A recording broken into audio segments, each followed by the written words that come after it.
Hey, Jean, chapitre 3, versets 22 à 30, on va mettre le fondement, la base sur ce qu'on veut apporter aujourd'hui et probablement, selon la direction de l'Esprit, encore une fois, pour quelques dimanches aussi suivants. Donc, Jean 3, 22 à 30 nous dit, « Après cela, Jésus, accompagné de ses disciples, se rendit en Judée. Il y séjourna avec eux et il baptisait. Jean aussi baptisait, donc Jean-Baptiste, à Hénon, près de Salim, parce qu'il y avait là beaucoup d'eau et l'on s'y rendait pour être baptisé. En effet, Jean n'avait pas encore été mis en prison. Or, une discussion surgit entre les disciples de Jean et un juif au sujet de la purification. Ils vinrent trouver Jean et lui dirent, « Maître, celui qui était avec toi de l'autre côté du Jourdain et à qui tu as rendu témoignage, le voilà qui baptise. Et tous vont vers lui. » Alors Jean répondit, verset 27, « Un homme ne peut recevoir que ce qui lui a été donné du ciel. Vous-même m'êtes témoin que j'ai dit, moi, je ne suis pas le Messie, mais j'ai été envoyé devant lui. Celui qui a la mariée, c'est le marié. Mais l'ami du marié qui se tient là et qui l'entend éprouve une grande joie à cause de la joie du marié. Ainsi donc, cette joie qui est la mienne est parfaite. » Et verset 30, surtout que je veux souligner avec vous ce matin, il termine en disant, « Il faut qu'il grandisse et que moi, je diminue. » Et le titre de mon message aujourd'hui pour vous, c'est justement « Plus. » Plus.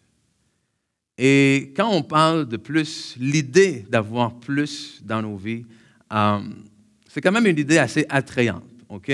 On s'entend à avoir plus d'argent. Il y a des gens qui aimeraient avoir plus d'argent ici?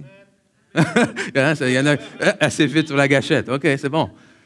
Plus d'argent, plus de temps, plus d'amis, plus d'opportunités au travail, plus de qualité au niveau de la santé, plus. OK? Et l'idée de plus, encore une fois, c'est une idée attrayante pour la grande majorité des gens. Mais j'aimerais suggérer ce matin, au courant de cette série, que le problème n'est pas nécessairement ce qui semble nous manquer. Parce qu'évidemment, lorsqu'on dit « j'ai besoin de plus », ça sous-entend le fait qu'il nous manque quelque chose, n'est-ce pas? Mais le problème, réellement, est-ce vraiment ce qu'il nous manque à toutes les occasions, ou bien c'est ce que l'on fait avec ce qu'on a? Hein? Oui, des fois, c'est vrai qu'il nous manque des choses. Mais plus souvent qu'autrement, je crois qu'il y a une question de qu'est-ce que tu fais avec ce que tu as. C'est un peu quand on parle de la parabole des talents. Hein, parabole des talents, parabole qui est quoi? Parabole qui est une histoire, une illustration, une image reprenant des choses naturelles, physiques, de manière à nous aider à comprendre des vérités spirituelles. Et lorsque Jésus prend la parabole des talents, il prend l'exemple d'un homme qui s'en va en voyage et qui remet à certains de ses serviteurs de ses biens. Hein, il en remet à un 5, à l'autre 2 talents et à l'autre 1. On pourrait dire, bon, il donne 50 $ à un, il donne 20 $ à l'autre, et il donne 5 $ au dernier, OK? Et lorsqu'il revient, il demande des comptes à chacun pour comment ils ont géré son argent. Donc, celui qui avait 50 $ revient, il lui en remet 50 et lui dit, « Ah, bien fait, bon et fidèle serviteur, tu as été fidèle en peu de choses. Okay. » Le deuxième, la même chose, reçoit le même témoignage de son maître, mais le dernier, qui n'en avait pas beaucoup, a décidé, au lieu d'aller mettre ça à la banque pour que ça puisse faire de profit et que son maître le reçoive, a décidé de le cacher. Et ce qui est intéressant ici, c'est que les deux premiers, bien qu'ils en avaient plus, le maître leur a dit, « Vous avez été fidèles avec peu. » Donc, le problème ici pour les trois n'a jamais été la quantité de ce qu'ils ont possédé, mais au contraire leur cœur et ce qu'ils ont fait avec ce qu'ils possédaient. Amen? Et je crois que lorsque l'on parle de plus, c'est un peu la même chose dans nos vies. Le problème, ce n'est pas toujours d'avoir plus d'argent. Mais déjà, qu'est-ce que tu fais avec l'argent que tu as? Peut-être qu'en réalité, tu as besoin de plus de sagesse pour gérer ton argent. Ce n'est pas nécessairement toujours plus de temps, parce que je vais vous donner une nouvelle, vous n'aurez pas plus de temps. OK? Vous ne pourrez pas avoir plus que 24 heures dans votre journée. J'ai déjà essayé, ça ne fonctionne pas. Donc, ce n'est pas plus de temps, c'est peut-être déjà, que fais-tu avec le temps que tu as? Et de la même manière, souvent à l'Église, que ce soit dans nos prières ou que ce soit dans nos chants, on réclame plus de Dieu. Plus de toi, Seigneur, on veut toujours plus de toi. Et ça sonne bien, et c'est bon, et je sais que ça part d'un cœur sincère, mais en réalité, si on se pose vraiment la question, est-ce qu'on peut vraiment avoir plus de Dieu? Parce qu'on recule, on se rappelle que l'idée de plus part ou sous-entend le fait qu'il nous manque quelque chose. Amen? Mais est-ce qu'il nous manque quelque chose que Dieu ne nous a pas donné? Parce qu'on se rappelle que lorsque Jésus est allé à la croix et qu'il a donné son dernier soupir, il a dit quoi? Il a dit « Tout est accompli ». Tout est accompli, c'est-à-dire que j'ai fait absolument tout ce que j'avais besoin de faire ici sur terre. Il a fait quoi après? Il est mort, il est ressuscité, il est allé s'asseoir à la droite du Père. Il s'est assis, pourquoi? Il s'est assis parce qu'il avait terminé. Amen? Et j'ose croire que la prochaine fois qu'il va se lever, ça va être pour venir nous chercher. Okay? Mais d'ici là, il n'y a pas vraiment de tempête qui va le faire bouger de son siège. Tout est accompli. Donc, est-ce qu'il manque quelque chose de Dieu? Est-ce que Dieu est en pénurie de bonté? Amen? Le mot pénurie, il y a des pénuries de tout maintenant. Okay? C'est incroyable. On s'en va au restaurant cette semaine, la semaine dernière, on va au restaurant. On aime bien, ma femme et moi, tout dépendamment des restaurants, évidemment, se prendre une petite entrée de calmars frits, OK? On aime essayer de tester les calmars un peu partout, puis on les note, qui a les meilleurs calmars, bref. Okay? C'est un petit truc entre elle et moi, OK? Mais imaginez-vous qu'il n'y avait plus de calmars. Il n'y a plus de calmars, tu n'as pas reçu. Non, je ne sais pas, sûrement qu'avec le COVID. Qu'est-ce que le COVID est? COVID, calmar, non, OK. Tout. Il y a des pénuries de tout, OK? Et peut-être qu'on peut se dire, les calmars, bon, OK, c'est peut-être un peu plus fancy, c'est quelque chose, un produit un peu plus spécialisé. Mais écoute, je suis allé au McDonald's cet été. Service au volant, je commande un BLT, bacon, laitue, tomate, et on me dit, monsieur, on ne peut pas faire de BLT aujourd'hui. Comment ça? On n'a plus de tomates. Mais tu sais que lorsque le McDonald's manque de tomates, tu sais que le monde ne va pas bien. Amen? Mais Dieu, lui, merci Seigneur, n'est pas en pénurie. Amen? Et on l'a dit ce matin, au contraire, ses bontés se renouvellent à tous les matins. Donc, dans le pire des cas, s'il te manque quelque chose aujourd'hui, attends demain. Amen? Parce que ça se renouvelle et le stock, permettez-moi l'anglicisme, est là et il n'en manque pas demain. Donc, si tout est accompli, et si Dieu n'est pas en pénurie, et si rien nous manque, et si la parole de Dieu nous dit, d'ailleurs, Colossiens 2,10, vous avez tout pleinement en lui, qui est le chef de toute domination, de toute autorité, tout pleinement en lui. Et j'aime également ce que la Bible nous dit en 2 Pierre, chapitre 1, versets 3 et 4. Je crois que je vous ai mis ça dans la version Parole vivante. Écoutez bien ce que ça nous dit. Par sa puissance, Dieu nous a donné quoi? Tout ce qu'il faut pour accéder à la vie véritable et pour vivre dans l'attachement à Dieu. En effet, il nous a fait connaître celui qui nous a appelés à partager sa propre gloire et sa puissance. Par cette gloire, verset 4, et cette puissance divine, nous avons reçu des promesses d'une suprême importance et d'un prix inestimable. Grâce à elles, vous pourrez échapper à l'empire des passions qui mènent ce monde à la ruine et faire quoi? Devenir quoi? Participants. Participants de la nature divine. Donc, nous avons tout pleinement en lui. Il nous a tout donné, ce qui est nécessaire à vivre. Et vous savez ce que ça veut dire, tout? Ça veut dire tout. Plus, on l'a dit tout à l'heure, sous-entend l'idée de manque.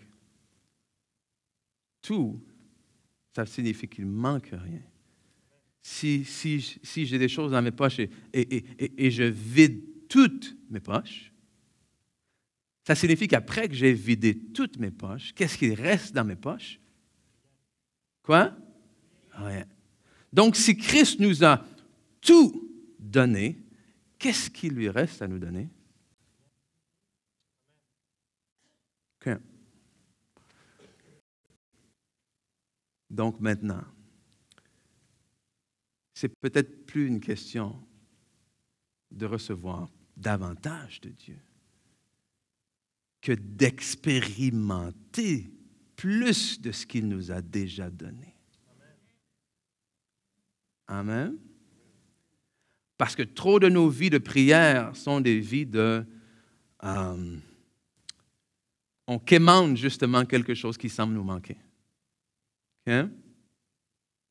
Plutôt que d'être des vies de prière de foi ou d'aller chercher à comprendre ou d'aller chercher à recevoir des révélations de Dieu d'une manière à être capable d'aller puiser davantage justement dans ce qu'il nous a déjà donné. Et c'est ce que je veux faire avec vous dans cette série, c'est de voir ensemble, mais comment est-ce que l'on peut arriver à expérimenter davantage de Dieu? Parce que j'ose croire que tout le monde ici, ne levez pas la main si ce n'est pas vous, tout le monde ici désirerait expérimenter davantage de Dieu. Amen. On veut expérimenter davantage de Dieu. Et quand on parle d'expérimenter davantage de Dieu, il ne faut pas limiter ça au dimanche matin, parce que c'est facile de croire quand on dit on veut goûter plus de Dieu, on veut expérimenter plus de Dieu, on pense seulement à la présence de Dieu qui tombe le dimanche pendant qu'on est réunis ensemble. Et c'est génial tout ça. Amen. Mais j'espère que vous avez envie d'expérimenter plus de Dieu aussi le lundi. Amen? Plus de Dieu aussi lorsque vous allez au travail. Plus de Dieu aussi le mercredi et tous les jours de la semaine. Que l'expérimentation de Dieu, que la vie de Dieu n'est pas limitée simplement au dimanche. Et que Dieu et que le Saint-Esprit qui est là et qui veut transformer l'atmosphère et qui veut emmener les choses qui sont sur le ciel, sur la terre, ce Saint-Esprit-là ne veut pas seulement agir le dimanche. Mais pourtant, dans la vie de trop d'entre nous, il est comme ça le reste de la semaine.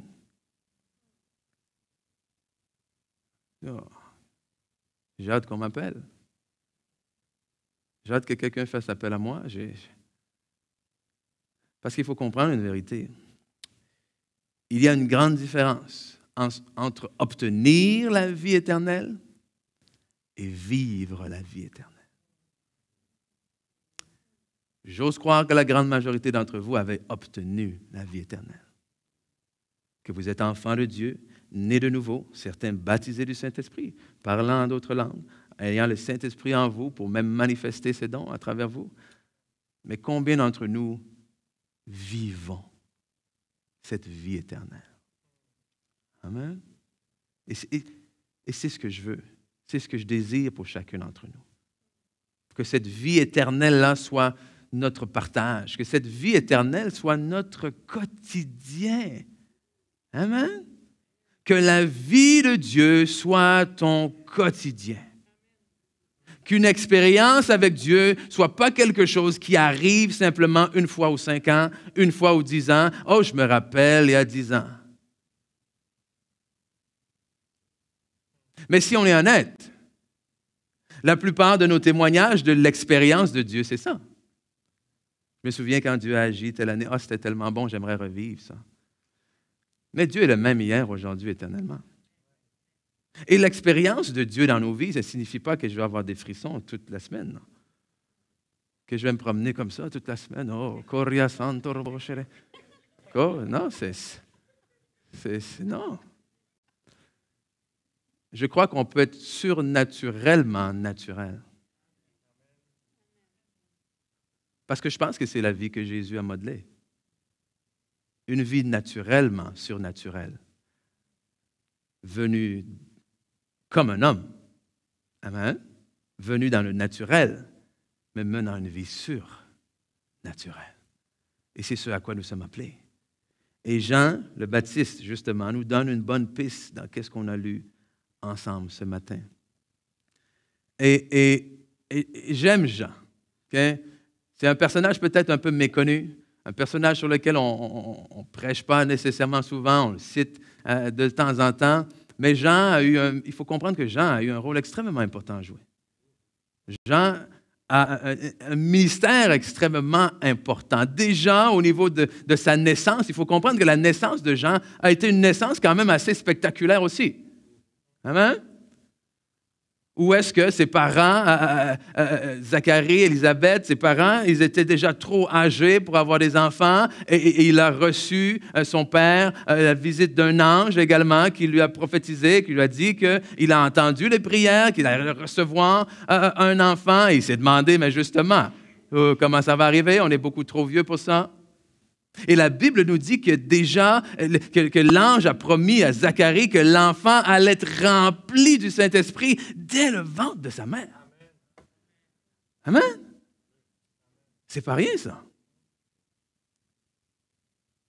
Jean arrive sur la scène comme étant le premier prophète depuis très longtemps.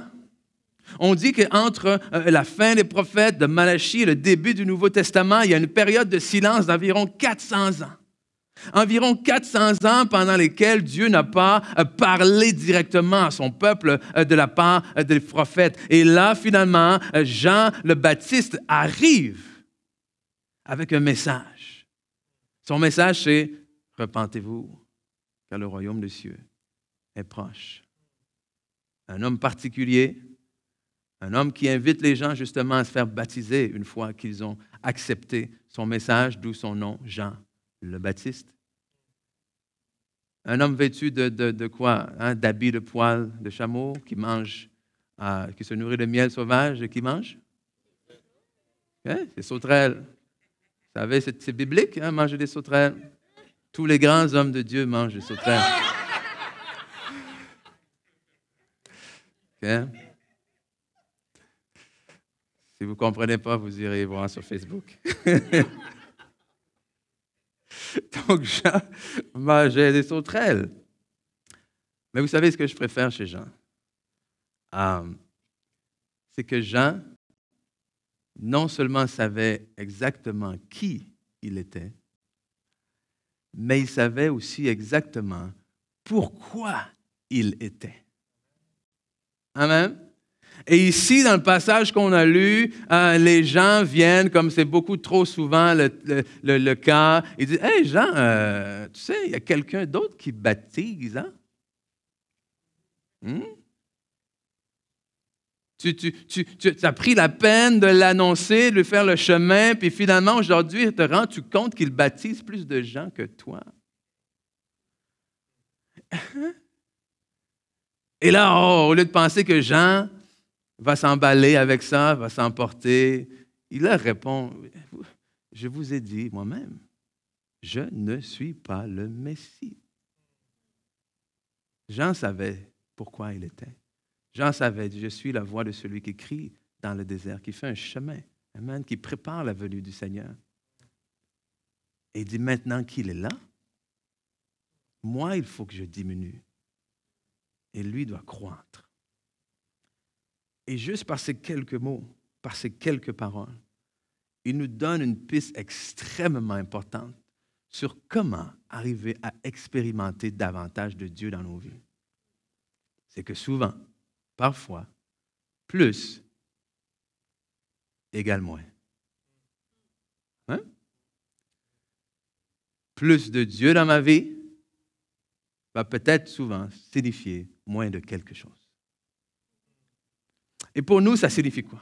Ça signifie en fait que lorsque Christ est mort pour nous, non seulement a-t-il pris nos péchés sur la croix, amen, mais nous croyons également, parce que c'est ce que la parole nous enseigne, qu'il est venu habiter en nous, qu'il fait résidence en nous.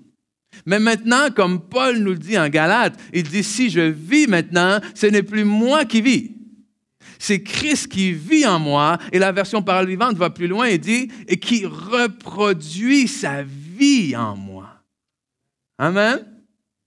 Donc, si Christ vit en nous, c'est pourquoi est-ce qu'il vit en nous? Il vit en nous de manière à nous rendre capables de vivre une vie selon Dieu. On vient de le lire en 2 Pierre, de manière à nous rendre capables d'être participants de la nature divine. Parce que par nos propres forces, dans notre humanité, nous sommes incapables d'être agréables à Dieu. C'est pour cette raison que l'Esprit de Dieu vient habiter en nous et nous aide à marcher selon les voies de Dieu. Alors, si je désire expérimenter davantage de Dieu et marcher davantage dans les voies de Dieu, alors il faut que je laisse davantage de place au Saint-Esprit dans ma vie. Alors, plus de Dieu ne signifie pas « Oh Seigneur, bénis-moi davantage ». « Oh Seigneur, j'ai besoin de plus de ça. Oh Seigneur, tu vois, il me manque telle chose. Oh. » OK. Non, Seigneur, aide-moi à expérimenter davantage de ce que tu m'as déjà donné. Parce que le problème, ce n'est pas d'avoir reçu seulement 5 talents ou seulement 2 ou seulement 1. Amen. Mais qu'est-ce qu'on fait avec ce que Dieu nous a déjà donné? Et déjà, la première chose qu'il faut faire, tu dis, oui, c'est bon, diminuer, ça veut dire quoi finalement, diminuer? Diminuer, ça signifie l'humilité. C'est la première étape, c'est l'humilité. Parce que la première étape pour la repentance, c'est quoi? C'est l'humilité. Se repentir, ça signifie, oui, déjà d'abord demander pardon, mais ça signifie changer également de direction. Je me repens, c'est-à-dire que je change d'idée à propos de quelque chose. J'agissais d'une certaine façon, je m'arrête, je réalise que ce que je faisais ou la direction que je suis en train de prendre n'était pas la bonne, alors je demande pardon, je me repens et je change de direction. Mais le problème, c'est que trop souvent, on lit, on dit, Dieu est bon, Dieu nous pardonne, donc on va dans une direction, on fait quelque chose de pas correct, on demande pardon parce que Dieu est bon et il me pardonne et on continue dans la même direction. Oh, je te demande pardon. Oh, merci Seigneur, tu me pardonnes. Et on continue. Non.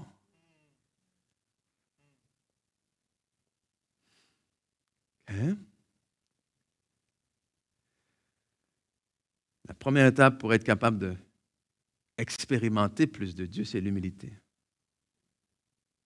Parce que tu dois reconnaître ton besoin de Dieu.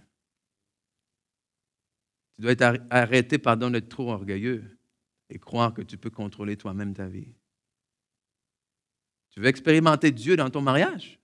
Il faut d'abord que tu reconnaisses que tu n'as plus le contrôle dans ton mariage. Non. Que ça fait quelques années que tu essaies et que ça ne fonctionne pas. Amen? Tu veux expérimenter Dieu dans tes finances? Même chose. Okay? Il faut que tu lui remettes. Tu peux expérimenter, j'ose croire, autant de Dieu que tu veux. Mais on peut expérimenter autant de Dieu que de ce que nous sommes prêts à donner de nous-mêmes. Amen? Christ vient habiter en moi. Alors la question, c'est quelle place tu veux lui donner? Parce que plus de Dieu signifie peut-être moins de Netflix. OK? Seigneur, j'aimerais avoir tellement de temps pour lire ma parole. OK, mais il y a peut-être quelque chose que tu dois couper quelque part. Amen? Et je lisais quelqu'un qui disait quelque chose une fois. J'ai lu un commentaire quelque part, justement. Et quelqu'un disait, « Ah oui, mais Dieu nous a tout donné, puis on ne devrait pas faire d'efforts pour obtenir ce qu'il nous a donné. » Non, on ne fait pas d'efforts pour obtenir ce que Dieu nous a donné. Dieu t'a tout donné avant même que tu l'aimes. Okay? Dieu avait déjà tout donné, ce qu'il avait de plus précieux. Donc, ce n'est pas par nos efforts que l'on reçoit tout de Dieu. C'est par son amour. C'est d'abord et avant tout par son amour, d'abord et avant tout par sa grâce, et ensuite par ma foi.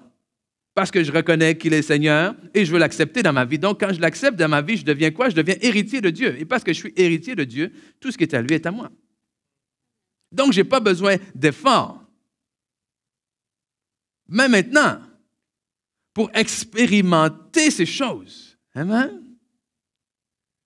je ne peux pas m'attendre à vivre toute une vie loin de Dieu, à vivre toute une vie préoccupée par les choses de ce monde et à expérimenter les choses de Dieu dans une même quantité. Hein? La Bible nous dit quoi? La Bible nous dit fixez vos regards sur les choses d'en haut, vos pensées sur les choses d'en haut. Si on veut vivre la vie d'en haut, il faut que nos pensées soient dirigées vers la vie d'en haut. Et oui, c'est un processus. Amen? C'est un processus parce qu'on grandit là-dedans. C'est un processus parce qu'on apprend là-dedans. C'est un processus parce que alors qu'on se rapproche de Dieu, il identifie des choses en nous. Il dit, je vais t'emmener à telle place, mais il y a telle autre chose qui doivent être mis de côté. OK. Et c'est nous, là, on est confrontés à des décisions. Est-ce que je veux avancer ou je ne veux pas aller plus loin? Amen? Il y a des choses, des attitudes, il y a l'orgueil, la colère, des choses comme ça, que ce n'est pas que Dieu nous prive de ces choses-là, mais nos cœurs, alors qu'on laisse entrer ces attitudes-là dans nos cœurs, nous bloque nous-mêmes. Amen? C'est pas une question de, OK, qu'est-ce que je dois faire pour mériter ça de Dieu? Voici ce que je dois. OK, prochaine étape pour mériter la autre. Non, c'est pas comme ça que ça fonctionne.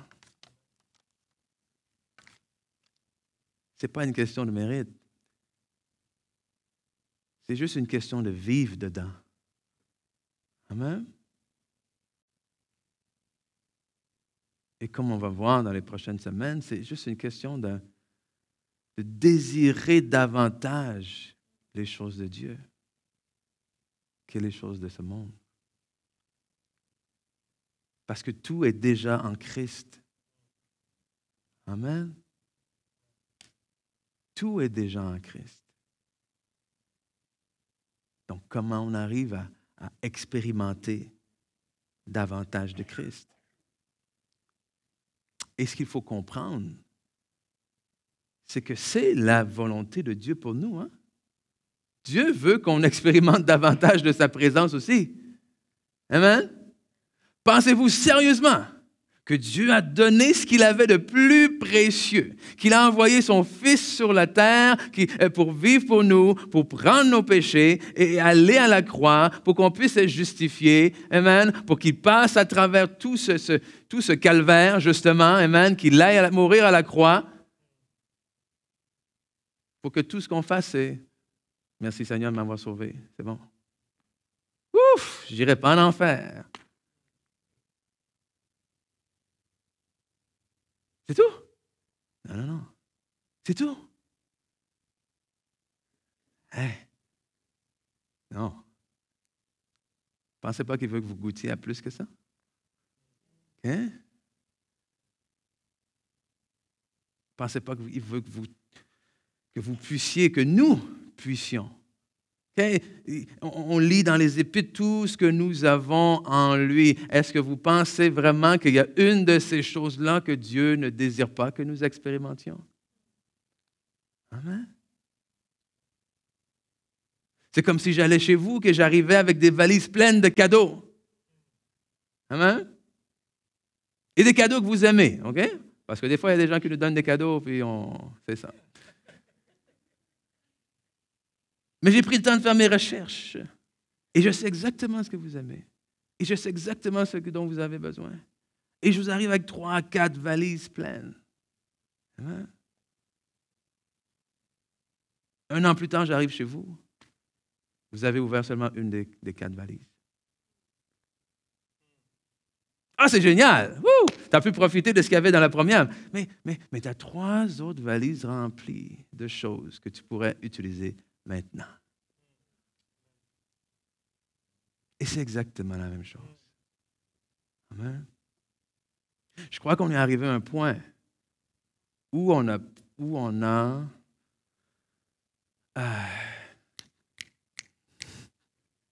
accepté un certain standard, un certain niveau. Voici ce que l'Église de Jésus-Christ est appelée à expérimenter. Okay? Et on se contente de ça. Mais de temps en temps, il y a quelqu'un qui est guéri, puis on le sait, on le croit. Mais de temps en temps, il y a quelqu'un qui reçoit un miracle, une provision, et on croit. Mais de temps... Et ça devient des exceptions. Amen. Alors que c'est appelé à être la vie éternelle. C'est appelé à être notre expérience. Oui, oui. Hein? C'est appelé à être notre expérience. Si je continue, je vais prêcher les 3 ou 4 autres messages. Là. Okay?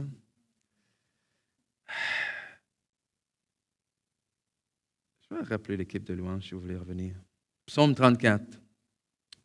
On va aller là.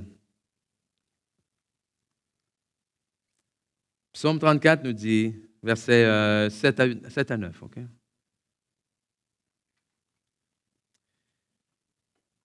Quand un malheureux crie, l'Éternel entend.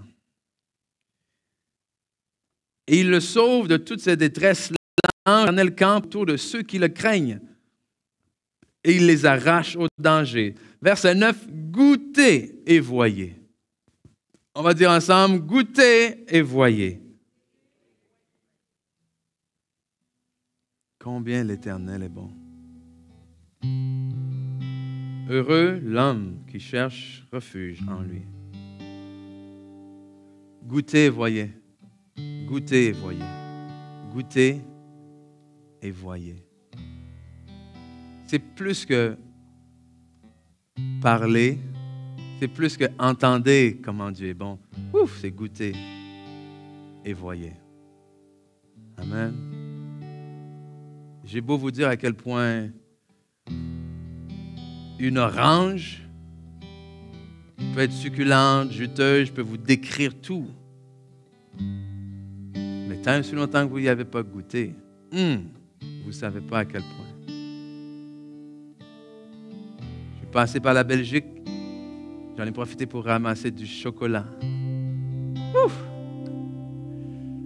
Je peux essayer de vous expliquer à quel point le chocolat belge, c'est pas de la Kit Kat. Amen? C'est... je ne sais même pas comment l'exprimer. Amen? C'est délicieux. Mais tant que vous n'y avez pas goûté, vous ne savez pas à quel point c'est bon. Et il ne m'en reste plus, essayez pas. OK? J'ai beau essayer de vous expliquer à quel point les sauterelles, c'est pas si pire que ça.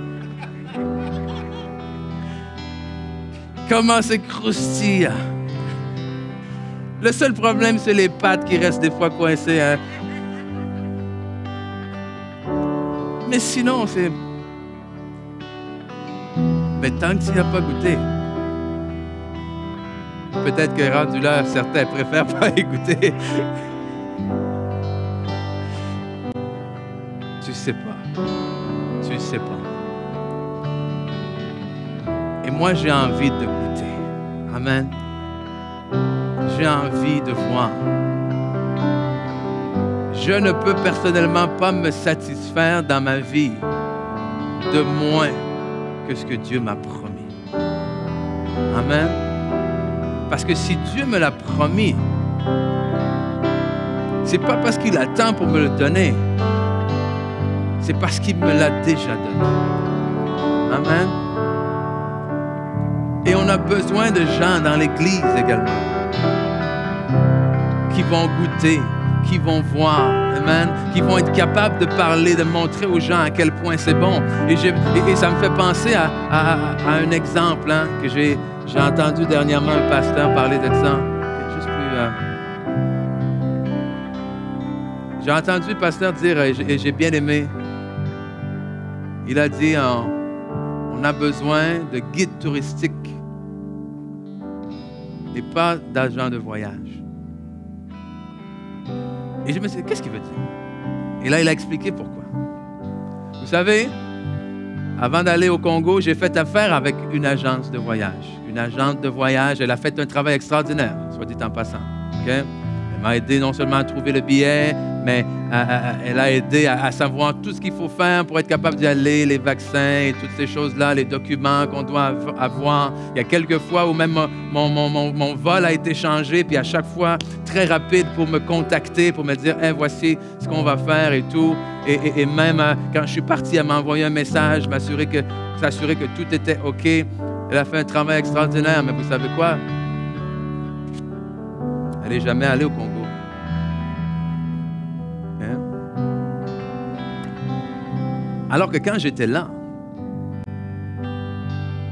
il y avait une fille qui était là, qui a fait l'école biblique avec mon frère, Marie-Claire. Et elle a fait l'école biblique ici au Québec. Elle est retournée habiter là-bas depuis quelques années. Et pendant qu'on était en voiture avec son chauffeur, avec l'autre professeur qui était avec moi, de l'aéroport à où est-ce qu'on allait loger, à chaque fois qu'on passait à côté de quelque chose, elle me dit « OK, ça c'est telle chose.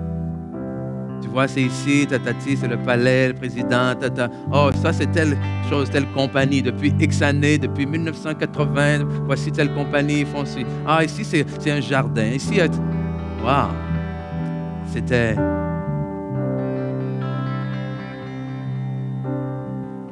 Et je crois qu'en tant qu'enfant de Dieu, en tant que chrétien, on doit désirer passer d'agent de voyage à guide touristique. On ne peut pas simplement se contenter de parler de Dieu. Amen. On ne peut pas simplement se contenter d'arriver dans la vie des gens autour de nous et dire « Oh, tu as besoin de faire ci. Oh, tu as besoin de plus faire ça. Oh, voici ce que Dieu va faire pour toi. Oh, non. On a besoin d'être des guides et de dire « Viens voir. Viens goûter. Amen. Ce que Dieu a fait pour moi. » Je ne veux pas juste te dire, je ne veux pas juste te parler que Dieu peut restaurer ton mariage. Je vais te montrer comment il a restauré le mien. Amen. Je ne veux pas juste te parler de comment Dieu peut pourvoir. Je vais te montrer, te goûter comment il a pourvu dans ma vie. Amen. Les gens ont besoin de voir. Et pas juste les gens ont besoin de voir, on a besoin de voir. Amen. On a besoin de goûter. Mais si on veut que les gens du dehors, les gens qui ne connaissent pas encore le Seigneur, si on veut qu'ils expérimentent le Seigneur, il va falloir que nous commencions d'abord et avant tout par l'expérimenter nous-mêmes. Et pour l'expérimenter, ça commence par s'humilier devant lui. Amen. S'humilier devant lui. Lui laisser le contrôle, lui dire viens Seigneur dans ma vie, parce que plusieurs d'entre vous, vous avez invité le Seigneur chez vous, mais vous ne lui laissez pas toucher à quoi que ce soit sur la décoration. Ah non, touche pas ça. Ah non, touche pas. Hein? Non. C'est pas Seigneur fais ce que je veux. Seigneur, bénis-moi dans le cadre que j'aurais choisi. C'est, oh Seigneur, me voici, me voilà. Prêt à faire ta volonté. Oh Seigneur, me voici, me voilà. Prêt à expérimenter le ciel sur la terre. Parce que telle est sa volonté. Oh Seigneur, me voici, me voilà. Prêt à laisser mon atmosphère être transformée. Oh, hallelujah. C'est là-dessus qu'on va se pencher dans les prochaines semaines. Je ne sais pas combien de semaines ça va prendre. Mais je crois que c'est déterminant pour nous. D'arriver à nous mettre dans une position où est-ce qu'on va expérimenter plus de Dieu dans nos vies. Amen. Où est-ce qu'on va arrêter de prier simplement, Seigneur, descends, fais tomber ta pluie. Yeah, OK, c'est bon ces chants-là. Mais le Seigneur dit, OK, avec ce que j'ai déjà fait tomber, qu'est-ce que tu fais? Amen? J'en ai déjà fait tomber assez suffisamment pour que tu fasses quelque chose d'assez significatif. Amen? Donc, c'est ma prière pour chacun d'entre nous aujourd'hui. Amen? Et alors qu'on termine, j'aime terminer en prière, j'aime terminer avec un petit temps même de louange, juste pour qu'on prenne le temps de laisser le Saint-Esprit travailler les paroles qu'on a reçues ce matin. Amen. Je ne sais pas dans quel domaine vous avez besoin soit de vous humilier, dans quel domaine vous avez besoin de laisser plus de place au Seigneur. Mais j'ose croire qu'on en a tous un. Parce que j'ose croire que chacun d'entre nous aurait besoin d'expérimenter davantage de lui. Mais je ne sais pas pour vous, mais moi, je veux expérimenter davantage de lui. Amen. Moi, je veux expérimenter davantage de ce qu'il m'a promis. Je veux expérimenter davantage de qui il est. Et je le remercie parce qu'il m'a donné tout ce qui contribue à la vie et à la piété. Oh, donc Seigneur, ce matin, on te remercie. On te remercie pour ta présence, on te remercie pour ton amour, on te remercie, Seigneur, parce que quand tu es là, alléluia, oh, non seulement la liberté est là, mais quand tu es là, tu viens avec la provision. Quand tu es là, Seigneur, tu viens avec la guérison. Quand tu es là, Seigneur, tu viens avec la sagesse. Quand tu es là, Seigneur, tu viens avec la joie. Tu viens avec la paix. Tu viens avec tout ce dont nous avons besoin. Oh, alléluia. Donc, Saint-Esprit, ce matin, parle au cœur ce matin. Oh, qu'il soit ici, à la maison. Oh, tu as des choses à dire. Oh, vois les cœurs qui sont désireux, qui ont soif de toi, soif davantage de ce que tu nous as donné, soif d'expérimenter davantage de toi. Alléluia. Et je déclare par la foi que oui, nous allons expérimenter davantage de toi, que oui, nous allons goûter, nous allons voir, alléluia, que nous allons pouvoir faire davantage que simplement parler, davantage que simplement déclarer, alléluia. Oh, mais comme dans ta parole, oh, nous allons pouvoir également proclamer et prouver ta parole par les signes, les miracles et les prodiges, alléluia. Oh, au lieu de faire des débats, on va simplement dire, viens, oh, viens, je vais te montrer, viens, je vais te faire goûter. Viens, je vais te montrer ce qu'il a fait dans ma vie. Viens, je vais te parler, alléluia, de comment il m'a sauvé, alléluia. Oh, merci Seigneur. Merci Seigneur que les témoignages de guérison, les témoignages de salut, alléluia. Oh, les témoignages, Seigneur, de restauration dans ton Église. Oh, parce qu'on prie pour toute une génération, oh, toute une communauté, Seigneur, qui ne te connaissent pas encore, qui sont perdus loin de toi, Seigneur, qui ont besoin de trouver le chemin de la vie. Et nous sommes reconnaissants, Seigneur, parce que nous avons emprunté ce chemin de la vie. Mais tu ne nous as pas appelés à emprunter ce chemin seul, Seigneur. Oh, on veut emmener des gens avec nous. On veut emmener des gens et leur dire, viens, oh, goûte et vois comme l'Éternel est bon. Vois comme l'Éternel t'aime. Vois comme l'Éternel veut agir dans ta vie. Oh, merci Seigneur, agis dans nos vies. Aide-nous, alléluia, à faire tomber toutes les barrières, que ce soit l'orgueil, que ce soit l'amertume, que ce soit le non-pardon, Seigneur. Qu'on fasse tomber les barrières dans nos vies, oh, de manière à laisser cet esprit de liberté, justement, avoir sa liberté en nous. Oh, alléluia. Oh, Père Santo. Oh, merci Seigneur. Alléluia. Oh, merci Seigneur.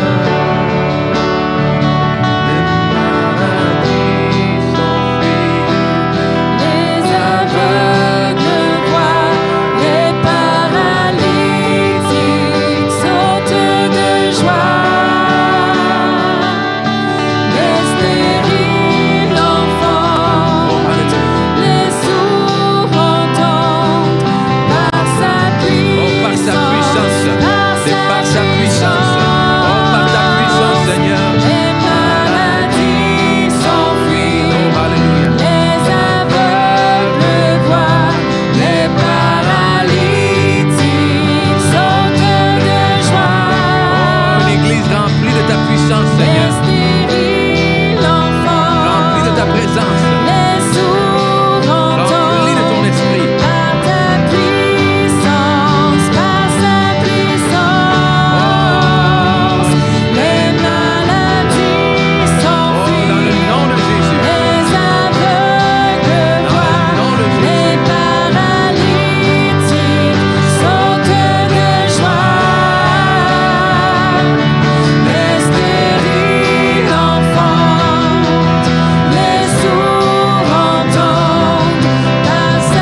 commencement, la terre était informe et vide. Et l'Esprit de Dieu se mouvait. Et je ne sais pas comment est votre vie en ce moment. Peut-être que votre vie vous semble peut-être aussi chaotique que c'était au commencement. Peut-être qu'il n'y a aucun lien, peut-être qu'il n'y a aucun sens, peut-être qu'il n'y a aucune direction. Mais la bonne nouvelle, c'est que l'Esprit de Dieu est là.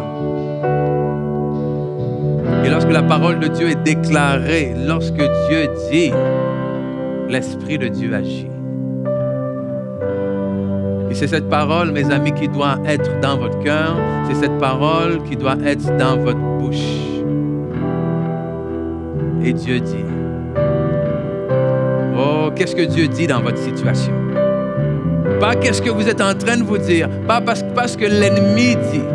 Oh, mais qu'est-ce que Dieu dit dans sa parole à propos de votre situation? Qu'est-ce que Dieu dit dans sa parole à propos de votre problème, à propos de votre inquiétude, à propos de ce que vous pensez qu'il vous manque? Et peut-être que réellement il vous manque quelque chose pour accomplir ce que Dieu vous appelle. Mais qu'est-ce que Dieu dit lorsque de vos yeux vous croyez qu'il vous manque quelque chose? Qu'est-ce que Dieu dit? Alléluia. Oh, parce que l'Esprit de Dieu est là et il est prêt à bouger sur la parole de Dieu. Amen. Oh, parce que sa parole est véritable, sa parole est éternelle, sa parole ne revient pas à lui sans avoir accompli ses desseins. Amen. Sans avoir accompli la raison pour laquelle il l'a envoyé. Oh, Coria Santo Roboche. Donc ce matin, alléluia, ce matin, oh, laissez-vous remplir de la parole de Dieu. Alléluia. Oh, que votre intelligence soit renouvelée à la parole de Dieu et que la vérité de la parole prenne le dessus ce matin. Oh, merci Seigneur. Oh, alléluia Seigneur. Oh, c'est ta parole. Oui, c'est ta parole que nous croyons, Seigneur. Et c'est ta parole que nous déclarons. Alléluia. Oh, il est écrit. Oh, il est écrit. Il est écrit, Seigneur. Oh, je suis plus que vainqueur. Oh, il est écrit. Je suis enfant de Dieu. Oh, il est écrit. Par tes meurtrissures, je suis guéri. Il est écrit. Alléluia. Et non la queue. Oh, il est écrit. Oh, que je suis assis en toi, au-dessus de toute domination, de tout nom qui se peut nommer. Oh, il est écrit. Alléluia. Que je suis héritier de Dieu. Il est écrit qu'il ouvre un chemin devant moi. Oh, il est écrit que l'Éternel dirige mes pas, que je ne chancellerai pas. Oh, alléluia. Oh, il est écrit qu'il est mon bouclier. Il est écrit qu'il est mon refuge, Seigneur. Alors, peu importe la situation, peu importe les circonstances, de ma bouche sortira ta parole.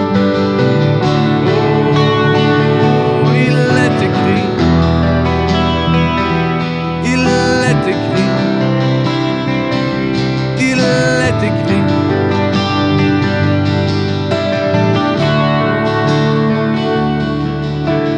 Quand il descend et tout s'arrête, il y a transfert entre ciel et terre. Quand il descend, l'atmosphère change.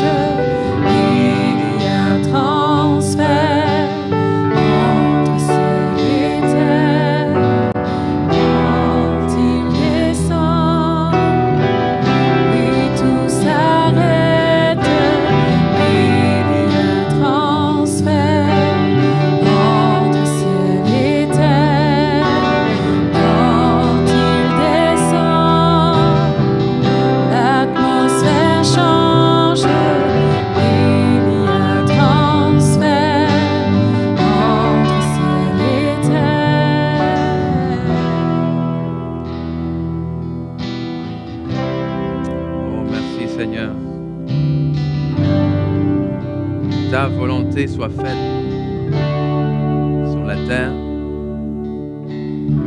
comme au ciel. Ta volonté soit faite dans nos vies. Alléluia.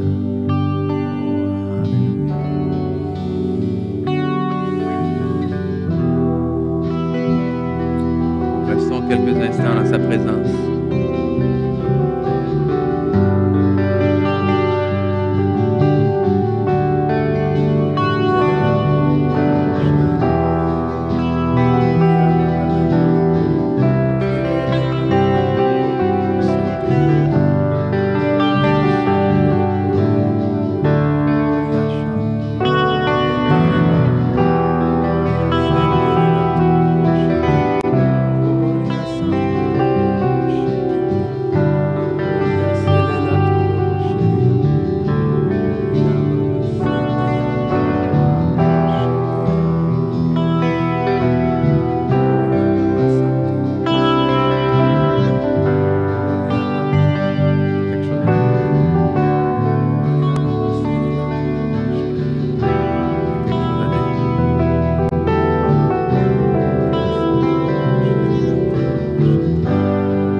Parle de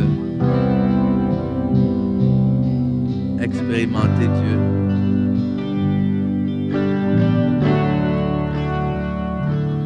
C'est plus que de simples expériences spectaculaires. C'est plus que de dire tomber par terre dans l'esprit. C'est plus que ça.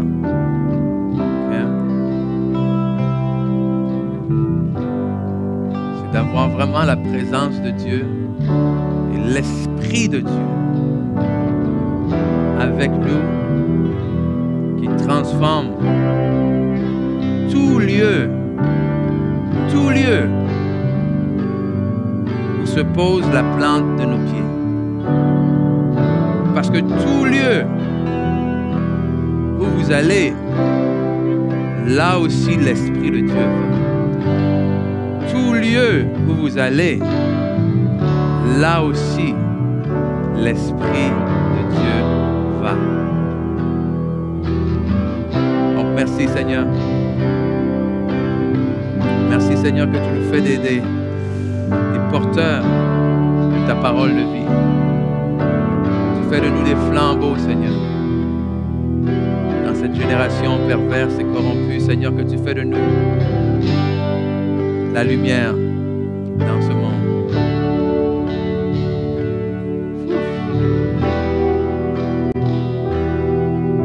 Je prie pour chaque personne ici ce matin.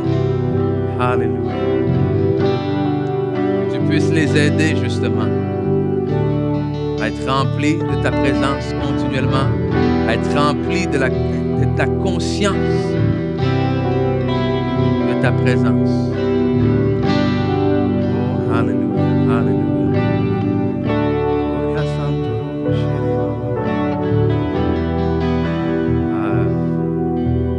Maman, Marie-Flore.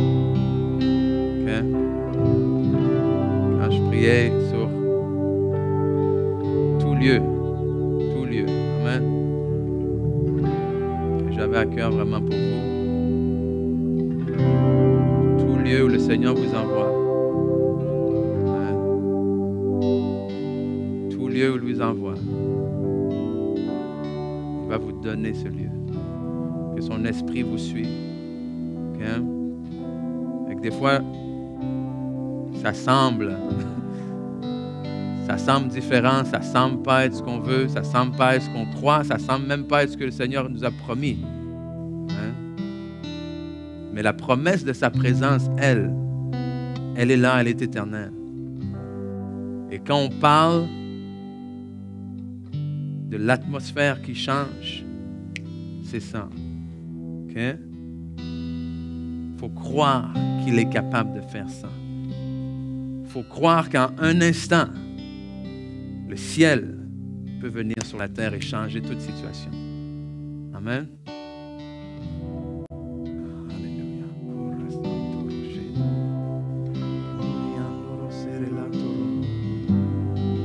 Ça vous va? Je vous garde quelques instants, on reste dans sa présence. Je sens que le Seigneur veut faire quelque chose. Amen.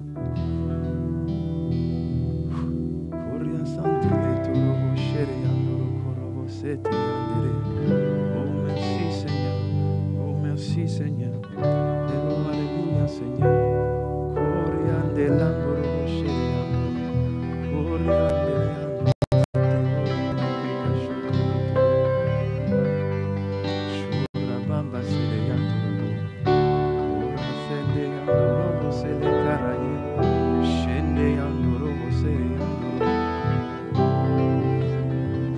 Frère ici, Donald.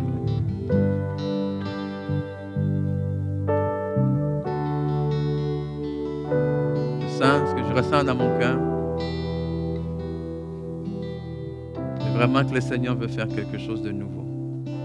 Pas juste qu'il veut faire quelque chose de nouveau. En fait, il veut vous emmener vers quelque chose de nouveau. OK? C'est pas de nouveau dans le sens de tout changer, mais c'est de vous emmener vers quelque chose de nouveau. Quelque chose de rafraîchissant. Amen. Quelque chose qui va donner du sens à ce qui peut-être en ce moment ne fait pas de sens. Quelque chose qui va répondre à pas juste des questionnements, mais à des désirs que vous avez portés devant lui. Amen. Donc Seigneur, je te prie Seigneur pour les plans et les projets que tu as établis sur eux avant la fondation du monde. Je te remercie Seigneur qu'aucun homme, Seigneur, ne peut empêcher ce que toi tu as déclaré. Que c'est toi qui ouvres le chemin maintenant. Que ce qui est impossible, on déclare maintenant possible. Que ce qui manque, on déclare maintenant que ça déborde. Dans le nom précieux de Jésus. Alléluia.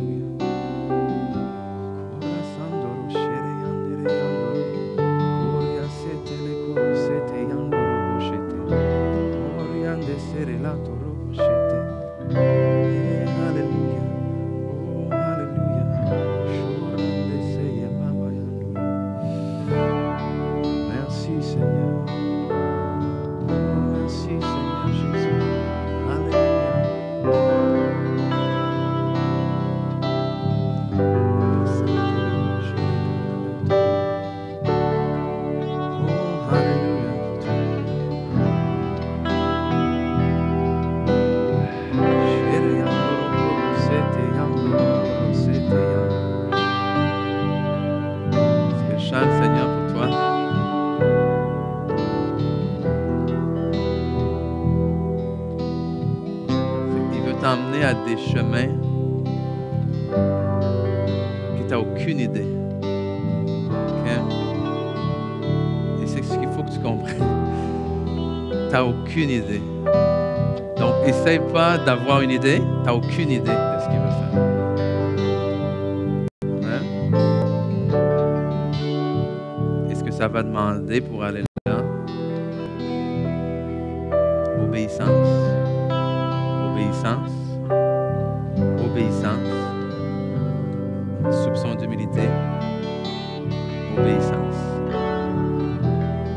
Okay. C'est lui qui dirige tes pas. C'est lui qui dirige tes pas. C'est pas le contraire. Amen. C'est pas toi qui l'amène avec toi, qui bénisse tes pas. Non, c'est toi qui étais appelé à marcher dans ce qu'il a béni déjà. Amen. J'avais aussi reçu une parole pour Annick et Luc, pour vous deux. Puis, je vais le mettre ici. C'était vraiment que le Seigneur, il avait vu les dernières années. Il avait vu par quoi vous êtes passés, par votre obéissance, mais parce que vous avez choisi de toujours rester ancré en Dieu, parce que vous avez choisi de marcher dans ses voies. Il vous dit, vous commencez à goûter ce que j'ai pour vous. Vous faites juste commencer. Imaginez ce qui s'en vient, parce qu'il y a de grandes choses pour vous. Il est là, puis il continue de vous montrer le chemin. Alors continuez, soyez obéissants. Tracy, le Seigneur, il est reconnaissant. Il est rempli de reconnaissance parce qu'il voit ton cœur, parce qu'il sent que tu étais parti loin, mais que tu croyais toujours en lui et que là, tu es revenu et il sent ta sincérité. Il sait que les pas que tu fais sont vrais et il est tellement reconnaissant. Il y a aussi des grandes choses pour toi, ça va venir. Mais ce matin, c'était vraiment le mot reconnaissance. Il voulait que tu saches qu'il a vu et qu'il voit ton cœur, à quel point il est sincère.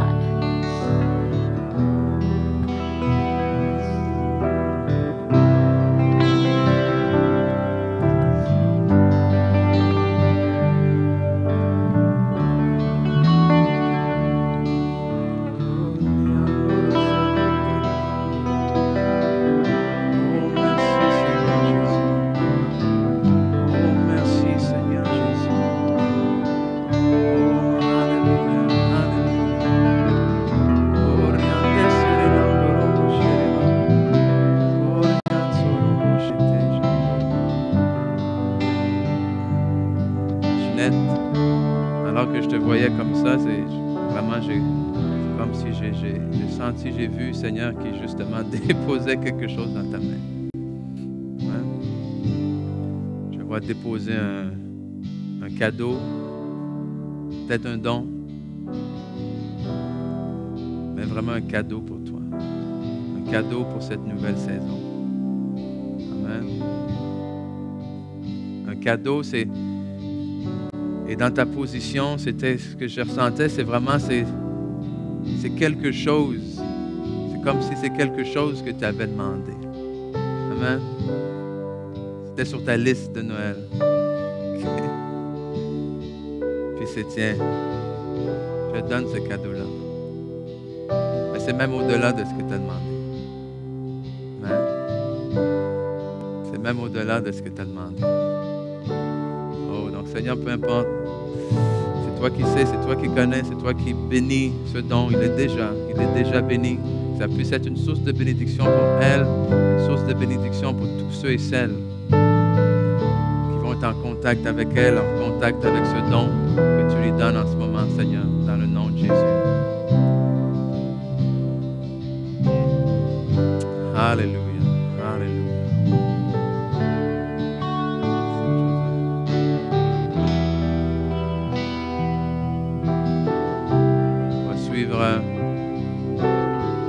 On va suivre l'esprit, on ne va pas aller au-delà de ce que je ressens. Okay? J'aimerais vous dire quelque chose à tout le monde, évidemment, tout le temps. Mais c'est pas toujours comme ça que ça marche. Okay? Mais il faut que vous sachiez déjà en partant, parce que je vais réussir à vous laisser aller à un moment donné,